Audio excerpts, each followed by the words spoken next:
बोलो श्री कृष्णलाल की जय। श्रीमद् भागवत से कुछ चर्चा। राजा हरिश्चंद्र के पुत्र रोहित का वंश वर्णन और सागर के 60,000 पुत्रों का कपिल देव मुनि के शाप से भस्म होना, अंशुमान का कपिल जी का प्रसन्न करके वापस लाना का वृतांत। श्री सुखदेव जी बोले, हे राजा परीक्षित, रोहित का पुत्र चंप हुआ कि जिसने चंपा नाम की नगरी बसाई है। रोहित का पुत्र चंप हुआ कि जिसने चंपा नाम की नगरी बसाई है। उस चंप का पुत्र वासुदेव और वासुदेव के विजय नाम का पुत्र उत्पन्न हुआ। फिर विजय के भसक के वृक और वृक के बाहुक नाम का पुत्र उत्पन्न हुआ। बाहुक के राज्य को उसके शत्रुओं ने छीन लिया था, इससे वह राजा स्त्री सहित वन को चला गया था। किंतु जब वह वृद्ध होकर मर गया तब उसकी स्त्री ने चाहा कि पत्नी के साथ सती हो जाए, परंतु वहां स्थित और ऋषि ने देखा तो यह गर्भवती थी। इससे उन्होंने उसे सती होने से रोक दिया। उस जमाने में कोई भी पति मर जाता तो पत्नियां साथ में जल जाते थे, जिसे सती कहा जाता था। जब उसकी गर्भ स्पष्ट मालूम हुआ तब उसकी सौतों का डाह पैदा हो गया। बहुत विकल्प डाह विरह करने लगी। उससे उन्होंने उसे गर्भ को नष्ट होने को विष दे दिया,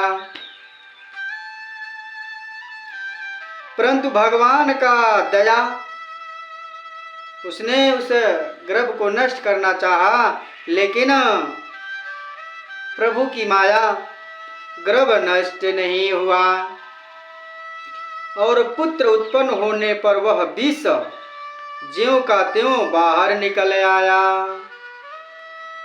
पुत्र जीवित रहा, उसका नाम सगर पड़ा। आगे चलकर वही सगर चक्रवर्ती सम्राट हुए।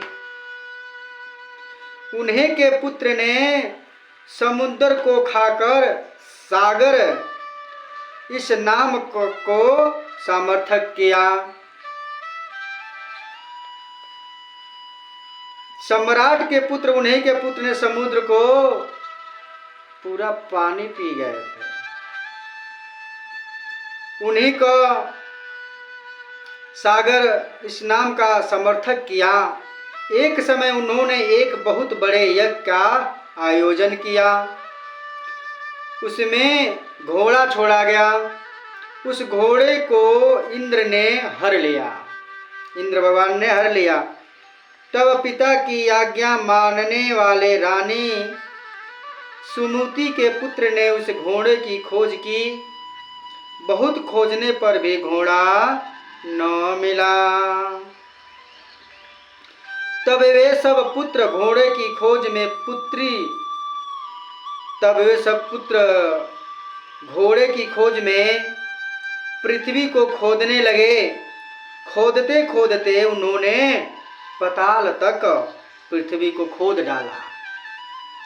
वहां जाने पे पृथ्वी को एक कोने में उन्हें एक ऋषि बैठे हुए दिखलाई पड़े, जिनके समीप में ही वह घोड़ा बंधा हुआ था। तब वह घोड़े को देखकर सगर के सब पुत्रों ने विचार किया कि यह आंख बंद किए बैठा है यही घोड़े को चुराने वाला चोर है, फिर तो ये 60,000 राजकुमार एक स्वर से इसी पापी को मारो। हानि ने सब काम तो यही किया होगा। ऐसा कहते हुए अस्त्र लेकर उनके सामने पहुंच गए। तब मुनि ने आंखें खोल दी। फिर तो उन मुनि की दृष्टि उन सागर के पुत्र पर पड़ते ही उनके शरीर में अग्नि प्रकट होकर उन 60,000 वीर पुत्र को भस्म कर डाला। तब बहुत दिन बीतने पर जब वे पुत्र घोड़े को लेकर नहीं लौटे और न उनका कुछ समाचार ही मिला, तब राजा सगर की बड़ी चिंता हुई। उन्होंने अपने पोते अंशुमान से कहा, बेटा, अब तुम ही इस कुल के दीप स्वरूप बचे हो। यदि तुमसे शक्ति हो तो तुम अपने सब चाचाओं सहित यज्ञ के घोड़ों की खोज करो। अंशुमान अपने चाचाओं द्वारा खोदे हुए मार्ग से जाकर कपिल जी के आश्रम पर पहुंच गए, जहां एक बहुत बड़ी भस्म ढेर के समीप में वह घोड़ा बंधा हुआ था।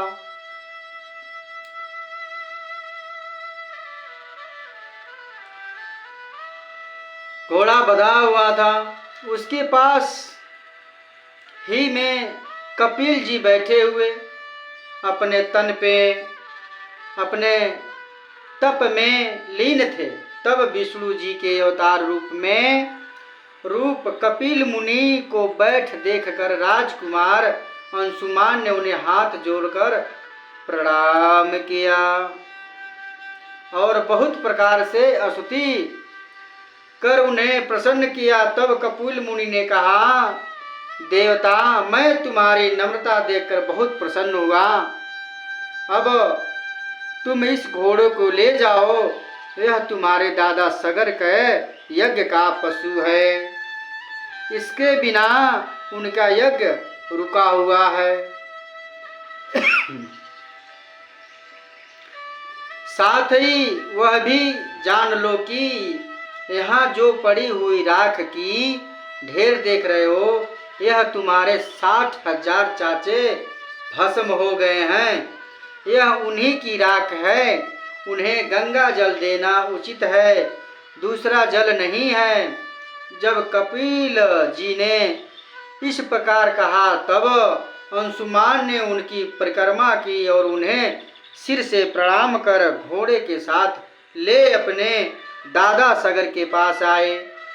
घोड़े को पाकर राजा सगर ने अपना यज्ञ पूर्ण किया। तत्पश्चात अंशुमान को राज्य देकर राजा सगर वन को चले गए। वहां उन्हें जैसे जैसे वर्षा आर्य ऋषि ने बतलाया, वैसे वैसे तप आदिक यत्नों एवं अनुष्ठानों को करके वह सर्वोत्कृष्ट गति को प्राप्त हुए। बोलो श्री कृष्ण कन्हैया लाल की जय।